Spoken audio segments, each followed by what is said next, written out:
Thank you, and welcome back to the final segment of the show today. We're talking to Dr. Lewis Baldwin, and the topic is police and the decline in status of race in America. And so, Dr. Baldwin, over the last 10 minutes that we have here, let's give you an opportunity to sort of summarize, in a real sense, some of the things that can be done in such a way that we can leave with our audience this morning what they can find and pick out among these options, what they can do in order to help the whole situation. Yes, I think we would agree that we are at a critical point in this nation's history. This is 2016, and we're still dealing with antagonistic and tense relations between the black community and law enforcement. What we need, first and foremost, are voices of reason and objectivity. We need voices like President Barack Obama. And President Barack Obama, of course, is walking a tightrope because he's trying to show, I think successfully, that he supports law enforcement, that he understands that without law enforcement, we live in a society characterized by anarchy and lawlessness. But he's also speaking to the issue of police misconduct and the killing of black men. So we need those kinds of voices. Unfortunately, we aren't getting many of those. On the right, the political right, we hear many who are critiquing Black Lives Matter, who are critiquing President Obama, and in many ways blaming them for the problems that we encounter in terms of the relations between law enforcement and black communities. But they are trying to come up with solutions. And I think we need to understand that we have to move in 4 directions. First of all, we have to emphasize the importance of education. And education is very, very important, as Dr. King taught us, and as a King scholar, I would recommend that, is that you change the mind, you enlighten the minds of people when it comes to education. Religion is important in terms of changing the hearts of people. Then you need legislation and court action, of course, the kind of laws that will respect the dignity and worth of all human personality, not simply policemen, but also African Americans and people of other ethnic and racial backgrounds, and finally, nonviolent direct action. Now, one of the groups that I see today that embodies all of these approaches to the problem, of course, is Black Lives Matter. They're very much concerned with nonviolent approaches to dealing with the issues of not only racial profiling, police brutality, but also inequality in the criminal justice system. And I think we got to deal with all of these issues if we're going to solve the problem. We've seen over the last couple of weeks not only the killing of Philando Castile out in St. Paul, the killing of Alton Sterling in Baton Rouge, but we've seen the killing of police officers in Dallas and Baton Rouge. And we need to understand that we aren't going to solve these problems that exist between the black community and law enforcement until we take this fourfold approach: education that changes the mind, a religion that changes the heart. And you recall when President Obama eulogized those 5 policemen in Dallas, he talked about the need for a new heart. Dr. King talked about that in 1968, that we need a new heart. Okay, so you not only change and enlighten the mind, you change the hearts of people. You also work through court action and legislation, laws to make sure that people's rights are respected. Not only people you don't want to set up a double standard of justice, one for police and one for citizens.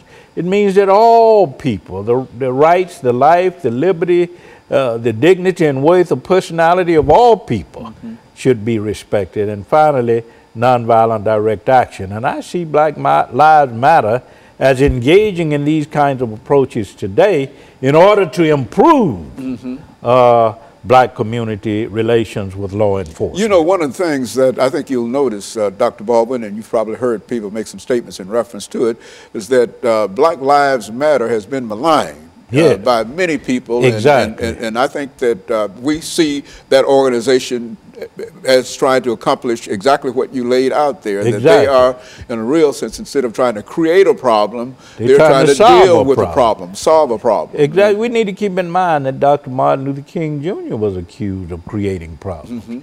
He was accused of initiating violence. But what he was concerned about was what? Eliminating violence and bringing about goodwill and cooperation between peoples of different racial, ethnic, and political, religious backgrounds. And if you look at the Black Lives Matter, it's not a black movement. It's a movement made up of blacks, of whites, of LGBT people, from the lesbian, gay, transgender communities, people of different religious backgrounds. They are coming together to fight for equal rights, for justice, not only for people in the police department, but for people in our local communities. And they understand that if you're going to resolve this problem, you need people who speak with the voices of reason and objectivity. And you don't see a lot of that on the extreme right.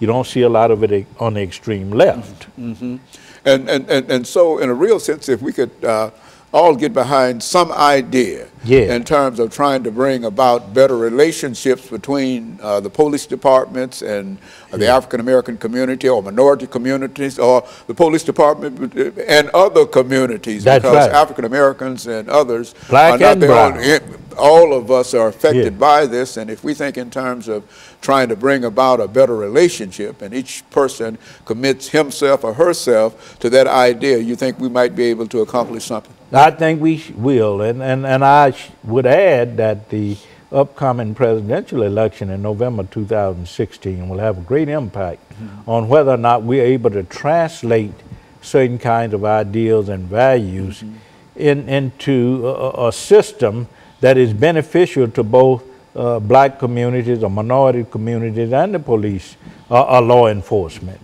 Because we need a society in which the rights, the dignity, and worth of all people, all persons. I agree with that. Are that's respected. That's exactly and I read recently where there is an effort in Tennessee to come up with a Blue Lives Matter law, which increases the penalty for the abuse and the killing of police. We need that for all Americans. We don't want to give the impression that we're setting up a double standard of justice in America, and too many of us give that impression. We need a standard of justice that benefits all citizens, that recognizes that people in law enforcement are like the rest of us. They are not above the law.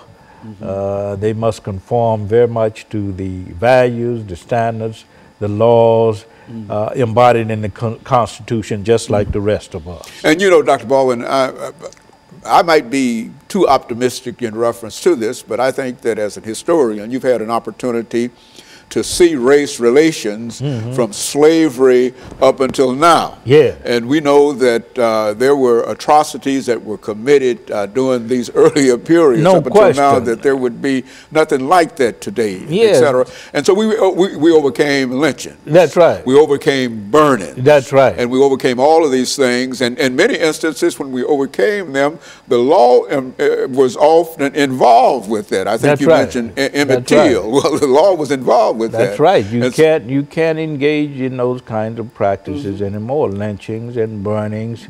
And so we need to understand this whole issue in a larger historical context and come up with solutions that involve not only our religious institutions, but our orders of police around the country, fraternal orders of police, federal government. And I think we can solve this problem. Otherwise, as Dr. King pointed out, if we don't learn to live together as brothers and sisters, we will perish together as fools. And I'm optimistic, Dr.